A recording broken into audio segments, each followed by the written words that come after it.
that a certain idea that they have or something that they want to do could be good and it really has no negative effects or downside, as we say in English. We say it couldn't hurt. Couldn't hurt.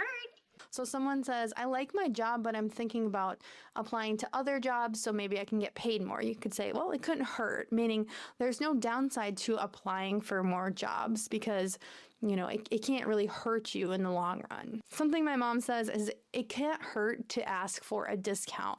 So if you're at a store and you're buying a product, you might say, oh, is there any discounts available? Or are there any coupons? It can't hurt to just ask. Like, they're not going to penalize you or make you pay more just because you ask. And a lot of times people will give you a discount just because you asked for one. So there's no downside to asking for a discount. It couldn't hurt. A lot of times if you're giving advice, if someone asks, should I do this?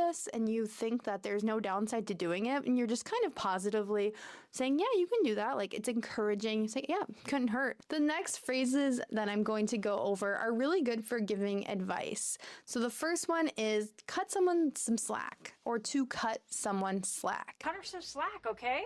So the phrase means you need to be more forgiving to someone or less critical because of the circumstances of the situation.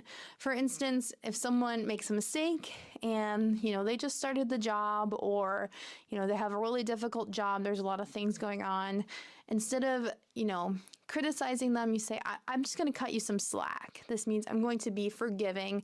Or if someone's being harsh on the person that made the mistake, you might say, just cut them some slack. This means be forgiving, try to understand the situation. You might say, hey, cut me some slack today. I'm having a really hard day and I'm really tired.